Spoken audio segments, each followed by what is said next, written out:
Hello everyone, सो लाया हूँ मैं आपके लिए इम्पोर्टेंट एक्टिव पैसिव की वो क्लास जिसमें मैं आज आपको बताऊंगा वो इम्पोर्टेंट रूल्स जैसे कि present indefinite, present continuous, present perfect या पास्ट इंडेफिनिट, पास्ट कॉन्टिन्यूअस या पास्ट परफेक्ट या फ्यूचर इंडेफिनिट और फ्यूचर परफेक्ट टेंसेस को कैसे हम एक्टिव से पैसिव में चेंज करते हैं। तो उनके लिए आज मैं मेरे साथ आप वीडियो के एंड तक ज़रूर बने रहें और मैं आपको एक एक पॉइंट को समझाऊंगा, अच्छे से समझाऊंगा जो आपके किसी भी एग्ज़ाम में जैसे TET, C TET, super TET, SSC, CGL, CPO, CHSL, stenographer and all other exams जितने भी है ना उनमें सब में पूछे जाते हैं। ठीक है, तो मेरे साथ वीडियो के एंड तक ज़रूर बने रहेंगे। आइए, मैं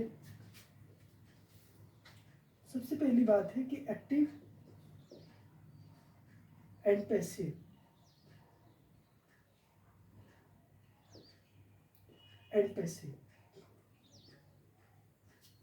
एक्टिव एंड पैसिव, तो ये दोनों चीज़ें हैं, यानी कि एक्टिव वॉइस और पैसिव वॉइस, या एक्टिव वॉइस से पैसिव वॉइस में कैसे चेंज करते हैं। ठीक है, तो उसको देख लेते हैं। सबसे पहली बात है किन किन टेंसेस को के एक्टिव होते हैं और किन के पैसिव होते हैं।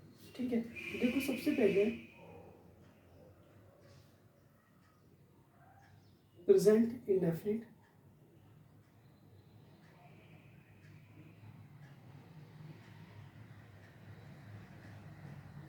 Present continuous,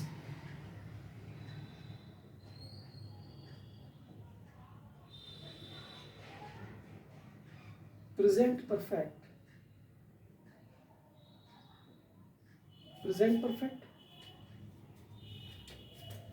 past indefinite,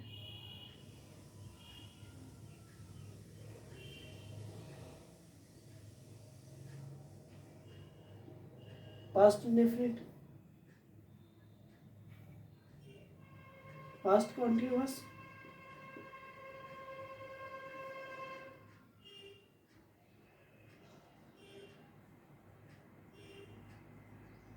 past perfect.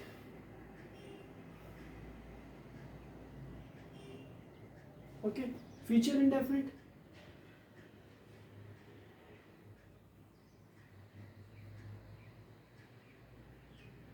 And future perfect.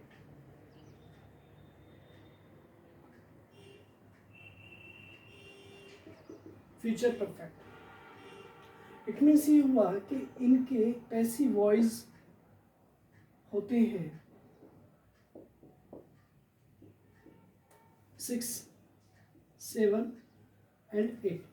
It means ये हुआ कि देखो ये ना पैसिव वॉइस में चेंज होते हैं। पैसिव वॉइस इनका होता है, बल्कि एक्टिव वॉइस में इनका तो होता ही होता है, बट इसके अलावा और भी होते हैं। जैसे एक्टिव वॉइस को अगर शामिल कर लिया जाए तो जैसे जितने भी future indefinite, future continuous,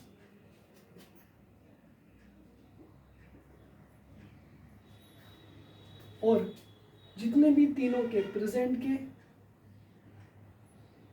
past के एंड फ्यूचर के perfect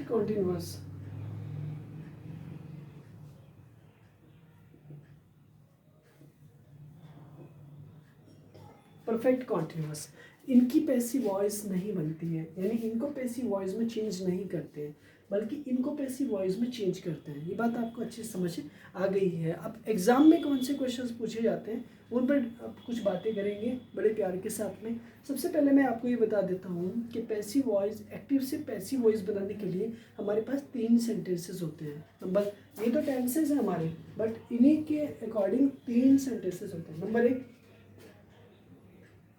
assertive, number 2 interrogative,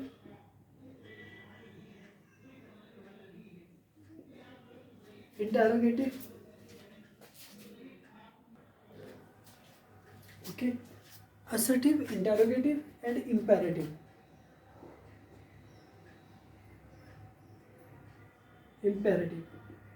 okay. तो इनकी ना पैसिव वॉइस बनती है। बाकी का जो number 4 optative, number 5 exclamatory,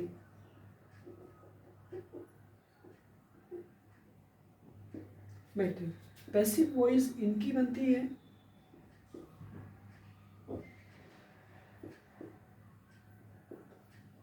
assertive sentence की पैसिव वॉइस बनती है, इंटरोगेटिव की पैसिव वॉइस बनती है और इम्पेरेटिव की पैसिव वॉइस बनती है, जबकि ऑप्टेटिव की और एक्सक्लेमेटरी की पैसिव वॉइस नहीं बनती है। तो इसमें इट मीन्स ये होगा कि देखो फ्यूचर कॉन्टिन्यूअस की पैसिव वॉइस नहीं बनती और ये जितने भी है ना इनकी पैसिव वॉइस नहीं बनती है, जबकि प्रेजेंट इंडेफिनिट की पैसिव वॉइस बनती है, प्रेजेंट कॉन्टिन्यूअस की पैसिव वॉइस बनती है, ठीक है, और प्रेजेंट परफेक्ट को भी चेंज करते हैं। अब पास्ट इंडेफिनिट की भी पैसिव वॉइस बनती है, पास्ट कॉन्टिन्यूअस की भी पैसिव वॉइस बनती है और पास्ट परफेक्ट की भी बनती है, ठीक है, जबकि फ्यूचर इंडेफिनिट की को चेंज किया जाता है और फ्यूचर परफेक्ट को चेंज किया जाता है। मुझे उम्मीद है कि मेरी सारी बातें आपको अच्छे से समझ आ रही हैं, बड़े प्यार के साथ आप समझ रहे हैं। इसका मतलब ये हुआ कि देखो प्रेजेंट इंडेफिनिट जो होगा वो एक्टिव वॉइस भी होगा और पैसिव वॉइस भी होगा, प्रेजेंट कॉन्टिन्यूअस एक्टिव वॉइस भी होगा एंड पैसिव वॉइस भी होगा, past indefinite present perfect active voice भी होगा और पैसिव वॉइस भी होगा, पास्ट इंडेफिनिट एक्टिव वॉइस भी होगा और पैसिव वॉइस भी होगा, पास्ट कॉन्टिन्यूअस एक्टिव वॉइस भी होगा एंड पैसिव वॉइस भी होगा, पास्ट परफेक्ट एक्टिव वॉइस भी होगा और पास्ट, ठीक है, पैसिव वॉइस भी होगा, फ्यूचर इंडेफिनिट एक्टिव वॉइस भी होगा और पैसिव वॉइस भी होगा, फ्यूचर परफेक्ट एक्टिव वॉइस भी होगा एंड पैसिव वॉइस भी होगा, लेकिन फ्यूचर कॉन्टिन्यूअस सिर्फ एक्टिव वॉइस होगा, पैसिव वॉइस नहीं होगा। प्रेजेंट या पास्ट या फ्यूचर का यानी present perfect continuous, past perfect continuous and future perfect continuous की पैसिव वॉइस नहीं होती है।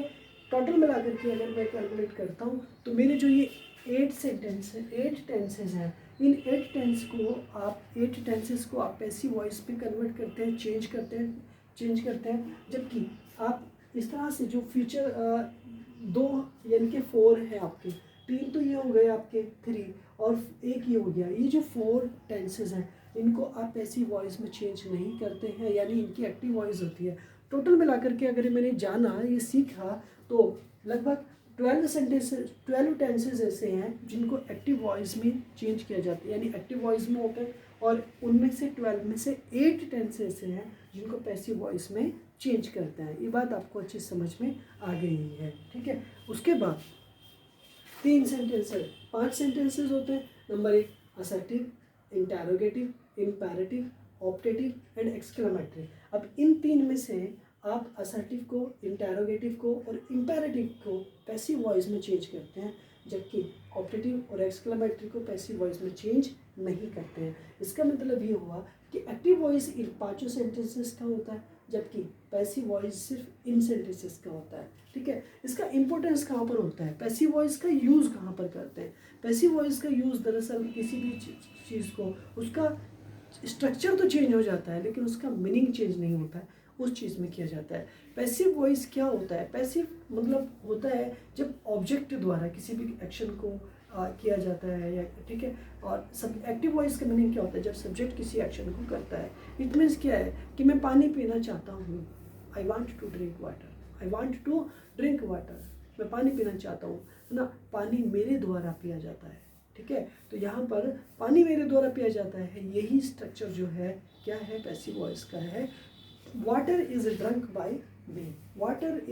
बाय मी, ये एक स्ट्रक्चर हुआ किसका, पैसिव वॉइस का। तो मुझे उम्मीद है मेरे डियर स्टूडेंट्स आपको मेरी ये सारी चीज़ें बड़े अच्छे से समझ आई हैं, बड़े प्यार के साथ समझ आई हैं। इसी तरह से मैं अगली वीडियोस लेकर के आऊँगा जिसमें मैं आपको बड़े अच्छे से समझाऊँगा पैसिव वॉइस का, प्रेजेंट इंडेफिनिट का रूल्स बताऊँगा मैं आपको, इज आर एम का यूज़ करना है, प्रेजेंट कॉन्टिन्यूअस में आपको बीइंग का यूज़ करना है, प्रेजेंट परफेक्ट में आपको बीन का यूज़ करना है, पास्ट इंडेफिनिट में आपको वाज एंड वर का यूज़ करना है, पास्ट कॉन्टिन्यूअस में आपको बीइंग का यूज़ करना है, पास्ट परफेक्ट में आपको बीन का यूज़ करना है, और फ्यूचर इंडेफिनिट में आपको बी का यूज़ करना है, और फ्यूचर परफेक्ट में आपको बीन का यूज़ करना है, ठीक है। और उसके बाद में फ्यूचर कॉन्टिन्यूअस और फ्यूचर इनको परफेक्ट कॉन्टिन्यूअस का पैसिव वॉइस में चेंज ही नहीं होता है तो इनको नहीं यूज़ करना है। इसके बाद असर्टिव सेंटेंसेस ये हो जाएंगे और इंटरोगेटिव सेंटेंसेस भी यही हो जाएंगे। उसके बाद इम्पेरेटिव सेंटेंसेस आएगा, लेट को कैसे चेंज करना है, लेट वर्ब जब फर्स्ट फॉर्म आएगा तो कैसे यूज़ करना है, उसके बारे में बड़े विस्तार से डिस्कस करेंगे। बट अगली वीडियो में, तब तक के लिए लगे रहिएगा, देखते रहिएगा रिजवान सर की क्लास को, क्योंकि रिजवान सर लेकर के आने वाले हैं जल्दी से आपके लिए ऑनलाइन क्लासेस सेटअप। बिल्कुल आपको घर बैठे फ्री एजुकेशन के साथ साथ आपको बहुत कुछ मिलेगा। यहाँ तक कि आप all education 6th 8th 7th classes के साथ साथ कॉम्पिटिटिव एग्ज़ाम की एजुकेशन भी हम आपको देंगे। और आप जहाँ भी हैं, जैसे भी हैं, उम्मीदें अच्छी होंगी। आपने अगर हमारे चैनल को सब्सक्राइब नहीं किया तो वो भी कर लीजिएगा, अपने दोस्तों से भी कराइएगा, और दोस्तों में ज़्यादा से ज़्यादा शेयर कीजिएगा, लाइक कीजिएगा वीडियोस को। मिलते हैं हम अगली वीडियो में आपसे इसी टाइम इसी तरह। Bye bye.